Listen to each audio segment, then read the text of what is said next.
Assalamualaikum students. Waalaikumsalam, Miss. How are you today? I'm fine, and you? I'm fine too, thank you. Okay, before we are going to learn about our topic today, I want to ask you guys, so do you remember about what our last topic before? Yes, descriptive text. Yes, that's good, Atika. Okay, so what is the meaning of descriptive text? Teks yang mendeskripsikan benda atau objek. Yeah, good, Jehi. Okay. Now, we are going to learn about narrative text. So, our topic today is Narrative text. yes, good. Okay, jadi Miss udah buat dalam PowerPoint ini penjelasan tentang narrative text. Oke. Yang pertama adalah definisinya. Nah, sebelum masuk penjelasan tentang narrative text, Miss mau tanya, ada yang pernah dengar tentang narrative text? No, Miss. Ingatkah kalian waktu kalian kecil dulu pernah didongengin sebelum tidur sama orang tua kalian? Yes. Nah, itu adalah contoh dari narrative text. Oke, Miss akan jelasin lebih lanjut ya. Yang pertama adalah pengertiannya. Oke. Narrative text adalah salah satu jenis teks dalam bahasa Inggris yang menceritakan suatu cerita dengan rangkaian kronologi kejadian yang saling berhubungan. Nah, tujuan dari teks naratif ini adalah untuk menghibur pembaca tentang suatu cerita.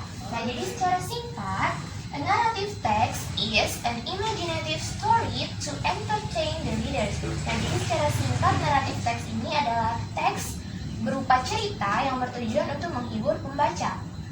Oke, next. Selanjutnya adalah jenis dari teks naratif. Yang pertama adalah fairy tale. Fairy tale artinya adalah cerita peri atau dongeng. Yang kedua adalah folk tale atau cerita rakyat. Yang ketiga adalah myth atau mitos. Yang keempat adalah fable atau cerita binatang.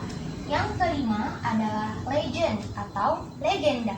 Dan yang terakhir adalah personal experience atau pengalaman pribadi. Oke, yang berikutnya adalah tujuan dari narrative text. Nah, jadi tujuan narrative text ini adalah social function atau fungsi sosial, yaitu to amuse or to entertain the readers about the story. Jadi seperti yang sudah dikatakan sebelumnya, tujuan dari teks naratif ini adalah untuk menghibur pembaca terhadap cerita yang dibacanya. Oke, selanjutnya adalah struktur naratif teks atau generic structure-nya. Ada 4. Yang pertama adalah orientation. Orientation ini adalah kalimat pembuka dari suatu teks cerita tersebut. Biasanya berisi tentang pengenalan tokoh, tempat, dan sebagainya. Yang kedua adalah complication. Complication ini berisi tentang masalah dari cerita tersebut. Yang ketiga adalah resolution. Nah, resolution ini adalah penyelesaian terhadap masalah yang ada di cerita tersebut.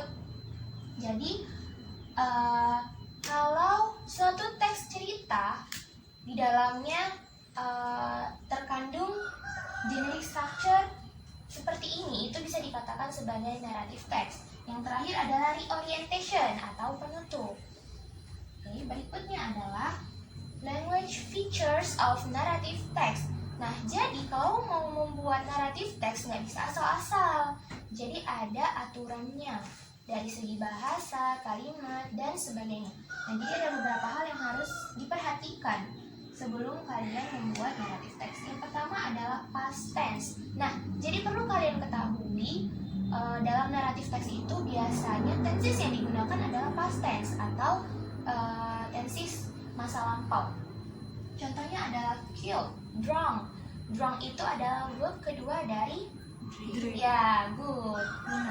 Yang kedua adalah adverb of time. Ada keterangan waktu.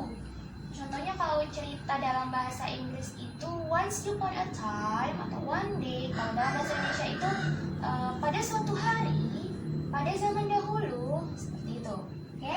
Yang ketiga adalah time conjunction. Contohnya adalah kalau dalam bahasa Inggris when, then, suddenly, and etc. Berikutnya adalah specific karakter. Nah, Jadi dalam sebuah teks naratif itu ada karakter-karakter dari cerita tersebut. Nah, jadi ini mau jelasin spesifik karakter itu adalah karakter khusus atau tokoh utama dari sebuah cerita. Contohnya cerita Cinderella. Di dalamnya ada ibu tirinya, ada saudara tiri, ada pangeran dan sebagainya. Nah, jadi yang disebut spesifik karakter di sini adalah si Cinderella. Kenapa? Karena dia adalah tokoh utama dari cerita tersebut. Oke. Berikutnya adalah action verbs atau kata kerja tindakan. Contohnya adalah kill, walk, membunuh, berjalan. Dan ini biasanya menggunakan verb kedua, makanya dia diakhiri dengan ed. Oke. Yang terakhir adalah direct speech atau ucapan langsung. Nah, jadi kalau dalam cerita itu ada dia pasti kalimat seperti ini. Contohnya Snow White. Snow White berkata, saya ngantuk gitu. Nah, jadi ada tanda kutip dalam cerita teks tersebut. Kalau dalam bahasa Inggris contohnya Snow White said, my name is Snow White. Nah, itu adalah contoh dari direct speech. Oke, sampai di sini ada yang ingin ditanyakan? Oke, kita lanjut. Nah, kalau sudah tidak ada lagi yang ingin ditanyakan, Miss anggap kalian sudah paham. Nah, jadi selanjutnya adalah menganalisa sebuah teks cerita. Nah, jadi tujuan kita menganalisa teks cerita ini adalah untuk mengetahui, mengidentifikasi apakah cerita ini adalah contoh dari naratif teks atau tidak. Nah, jadi kita tadi kan udah mempelajari generic structure-nya tuh, ada 4 kan. Nah, jadi di sini Miss mau tanya nih, kira-kira gimana nih dari cerita ini, dari cerita Maura and Three Shakes ini, contoh bagian orientation-nya? Apakah ada yang tahu? Saya Miss. Oke, jadi yang mana? Paragraf pertama. Oke, coba kamu baca, Jadi. Once upon a time, there was a queen of Arabia named Maura. Maura is the most beautiful lady who had many sisters. Oke, good. Jadi, dalam cerita ini, paragraf pertama itu disebut dengan orientasi. Nah, kemudian ada bagian namanya complication. Nah, kira-kira gimana ya di cerita ini bagian complication-nya? Ada yang tahu? Saya Miss. Oke, Atika. There were young and handsome shapes. They were strong and also rich. The queen was hard to decide who would Maura. Oke. Nah, benar ya, tapi lebih tepat lagi, complication-nya itu diawali dari kalimat the queen was hard to decide who would be the only one being the best. Nah, jadi di situ masalahnya adalah si Maura atau si ratu ini, tokoh utamanya ini, dia bingung menentukan siapa yang akan ia pilih sebagai pasangannya dari ketiga sheikh yang ada di istananya. Nah, itu masalahnya. Kemudian yang ketiga adalah resolution. Kira-kira mana ya bagian resolution dari cerita ini? Ada tidak? After that. Ya, after that sampai kalimat terakhir ya, sampai itu ya.